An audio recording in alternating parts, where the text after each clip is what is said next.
ஸ்தோத்திரம். இந்த மனமகிழ்ச்சி நாளில் உங்களை சந்திப்பதில் மிக்க மகிழ்ச்சி அடைகிறேன். கர்த்தருடைய பெரிதான கிருபையினால் நீங்களும் உங்கள் குடும்பங்களும் சந்தோஷமாக இருப்பீர்கள் என்று சொல்லி விசுவாசிக்கிறேன்.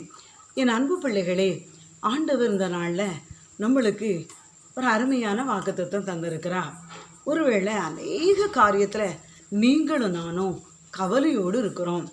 ஒருவேளை ஏன் இந்த கவலை நம்மளை அறியாமல் வருகிறது என்று சொல்லி நம்ம கவலையை குறித்து ஒரு அருமையான சம்பவத்தை பார்க்க போகிறோம்.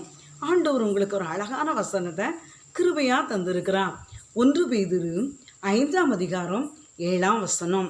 அவர் உங்களை விசாரிக்கிறபடினால் உங்கள் கவலைகளை அவர் மீது வைத்து விடுங்கள்.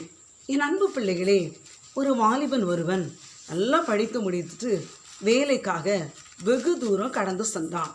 ஒருவேளை அவன் போய்கொண்டே இருக்கிறான். பஸ்ஸுக்கு போகிறான். பஸ் போயிட்டு பஸ் போயிட்டேன்னு சொல்லி அங்கலாய்த்து வருகிறான். திரும்ப ட்ரெயினில் போய் டிக்கெட் எடுத்துகிட்டு கடந்து போகிறான். ட்ரெயின் போயிட்டு அப்புறமா நிறைய கடந்து போகிறாரு.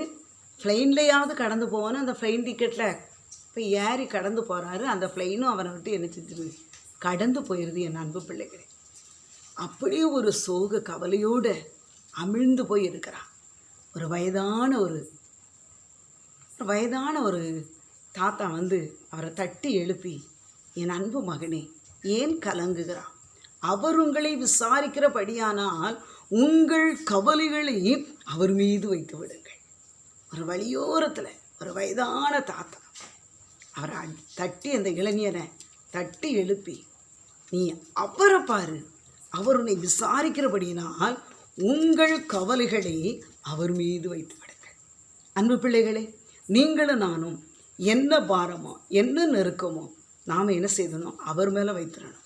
அவர் எல்லாவற்றையும் பார்த்து கொள்வார். அருமையான ஒரு சம்பவத்தை நம்ம வேதாமத்தில் பார்க்க போகிறோம். மார்க் எழுதின சுவிசேஷம் 4ஆம் அதிகாரம் 38-39ஆம் வசனத்தை நம்ம பார்க்க போகிறோம்.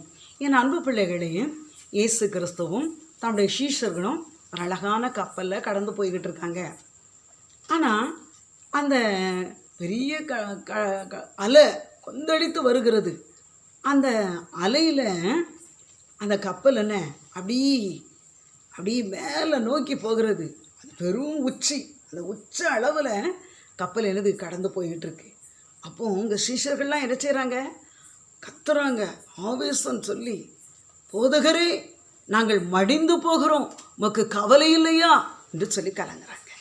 என் அன்பு பிள்ளைகளே, இயேசு கிறிஸ்து அடித்தட்டில் நல்ல தலையணை வைத்து அப்படியே அசந்த நித்திரையாய் தூங்கி கொண்டு இருக்கிறார். இங்கே சீஷர்கள்லாம், போதகரே, நாங்கள் மடிந்து போகிறோம், உமக்கு கவலை இல்லையா என்று சொல்கிறார்கள். என் அன்பு பிள்ளைகளே, ஆண்டவர் எழும்பி, இறையாதே அமைதலாயிரு என்று சொன்னார். காற்றையும் கடலையும் இறையாதே அமைதலாயிரு என்று சொன்னார்.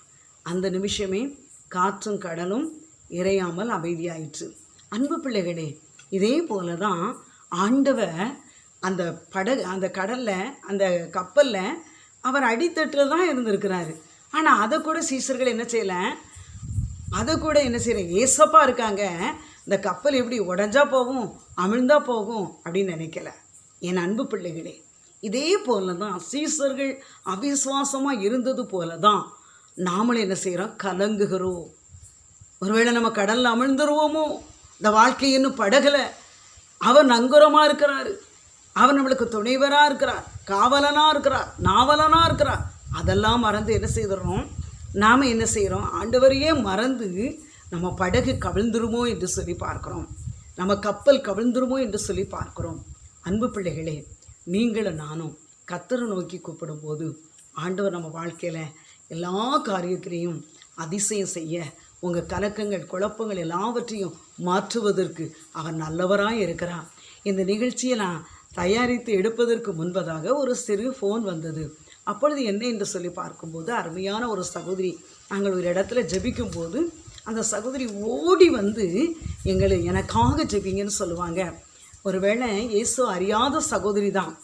அவன் வாழ்க்கையில் நல்ல ஒரு கணவர், நல்ல சொந்த வண்டி வைத்திருக்கிறார். அந்த வண்டியில் 2 பேருமே கார், அதில் எப்பொழுதுமே அவங்க கடந்து செல்வாங்க. நான் நினைப்பேன், ஜாடிக்கேற்ற மூடி எப்பொழுதும் அவங்க நல்ல ஒரு மகிழ்ச்சியாக இருக்காங்கன்னு சொல்லி எப்பொழுதுமே அவர் எவ்வளோ குடி ட்ரிங்க்ஸ் எடுத்துகிட்டு வந்தாலும் அவள் சந்தோஷமாக இருப்பாள் என் அன்பு பிள்ளைகளே. ஆனால் அவங்க வாழ்க்கையில் ஒரே ஒரு குறை, கர்ப்பம் இல்லையேன்னு ஒரு கவலை, குழந்தை இல்லையேன்னு ஒரு கவலை. அந்த கடைசி நேரத்தில் எனக்காக ஜெபிங்கன்னு சொல்லுவாள். இப்படி ஜெபிமா அப்படின்னு சொல்லும்போது அவன் வாழ்க்கையில் ஆண்டவரை நோக்கி கூப்பிட்டா. அழகான ஒரு ஆண் குழந்தைய ஆண்டவர் கொடுத்தா. ஆனால் நெடுங்காலமாக காத்திருந்தான், ஆண்டவருடைய பாதத்தில் பொறுமையாக காத்திருந்தான். ஆண்டவர் அவளுக்கு கொடுத்தா. இன்றைக்கு பாருங்கள், நண்பர்களோடு குடிச்சிட்டு வந்துட்டாருன்னு அவன் என்ன செய்கிறான், தற்கொலையை நோக்கி என்ன செய்கிறான், சாகணும்னு சொல்லி ஒரு முடிவெடுக்கிறான். எடுத்துட்டு கடைசி நேரத்தில் அவங்க போய் கதவை தட்டுனதும் ஒடி நான் எதற்கு இந்த முடிவெடுத்தேன், எனக்கு அழகான குழந்தை இருக்கிறது, அழகான கணவர் இருக்கார், எத்தனையோ முறை குடிச்சிட்டு வந்து நான் அடித்தா கூட நான் அவர் மேலே கோவப்பட மாட்டேன், ஏன் இன்றைக்கி நான் இப்படி முடிவெடுத்தேன்க்கா, எனக்கு ஒன்றுமே தெரியலையேன்னு சொல்லி அழுதான். என் அன்பு பிள்ளைகளே, உலகத்து பாரம், கவலை, நெருக்கம் நம்மளை என்ன செய்து ஒரு முடிவுக்கு கொண்டு வருது. என் அன்பு பிள்ளைகளே, நீங்களாக ஒரு முடிவெடுத்தா வாழ்க்கையில் அது தோல்வி தான். அது எவ்வளோ பெரிய கவலையோ, எவ்வளோ பெரிய குழப்பமோ, எவ்வளோ பெரிய ஒரு வியாதியாக இருந்தாலும், எவ்வளோ பெரிய ஒரு இல்லாமல் சூழ்நிலை இருந்தாலும், நீங்கள் ஆண்டவருடைய சமூகத்தை நோக்கி கூப்பிடும்போது நிச்சயமாக ஆண்டவர் உங்கள் கண்ணீரை துடைப்பதற்கு அவர் வல்லவராக இருக்கிறார். ஜெபிப்போமா? நீங்கள் எப்பேற்பட்ட பிரச்சனையில் இருந்தாலும் நீங்கள் முழங்கால் படிட்டு ஜெபிங்க. நிச்சயம் ஆண்டவர் உங்கள் வாழ்க்கையில், ஆண்டவர் உங்கள் கவலைகளை மாற்றுவதற்கு வல்லவராக இருக்கிறார். அவர் உங்களை விசாரிக்கிறபடியானால் உங்கள் கவலைகளை அவர் மீது வைத்து விடுங்கள். பரிசுத்தம் உள்ள தகப்பனே, உங்களுக்கு நன்றி ராஜா. இந்த நிகழ்ச்சியை பார்த்து கொண்டு இருக்கிற யாராக இருந்தாலும் என்னென்ன கவலையோடு, என்னென்ன ஏக்கத்தோடு, அது வேலையோ, திருமணமோ, ஆண்டவரை படிப்போ, அல்லது வீடு கட்டுக்கிற காரியமோ, ஆண்டவரே ஒருவேளை பிள்ளைங்களுடைய திருமண காரியமோ, ஆண்டவரே ஏதோ ஒரு காரியம், அதில் அவங்க சோர்ந்து போய் இருக்கலாம் ஐயா, கலங்கி போய் இருக்கலாம் ஐயா. ஆண்டவரே, இந்த கவலையிலிருந்து நான் என்ன செய்வேன் என்று சொல்லி கலங்கி குழம்பி தவித்து கொண்டு இருக்கலாம் ஐயா. வேத வசனம் சொல்கிறது ஐயா, அவர் உங்களை விசாரிக்கிறபடியானால் உங்கள் கவலைகளை அவர் மீது வைத்து விடுங்கள் என்று சொல்கிறீங்க ஐயா. நாங்கள் எப்பேற்பட்ட பாரமானாலும், எவ்வளோ பெரிய கவலை என்று சொன்னாலும் நாங்கள் சுமக்கும்போது நாங்கள் அமிழ்ந்து போயிடுவோம் ஐயா. அது ப்ரெஷர், சுகரில் நாங்கள் அமிழ்ந்து போயிடுவோம் ஐயா. அதே இது உடைய பாதத்தில் நாங்கள் வைக்கும்போது எங்கள் வாழ்க்கையில் நீங்கள் விடுதலை தருவதற்கு வல்லவராக இருக்கிறீங்க ஐயா. இதை பார்த்து கொண்டு இருக்கிற யாராக இருந்தாலும், அவங்க எவ்வளோ பெரிய பிரச்சனையாக இருந்தாலும், ஆண்டவருடைய சமூகத்தில் நீங்கள் வைக்கும்போது ஆண்டவர் உங்கள் காரியங்களை மாற்றுகிறதற்கு வல்லவராக இருக்கிறான். உங்கள் பாரத்தை மாற்றுவதற்கு வல்லவராக இருக்கிறான்.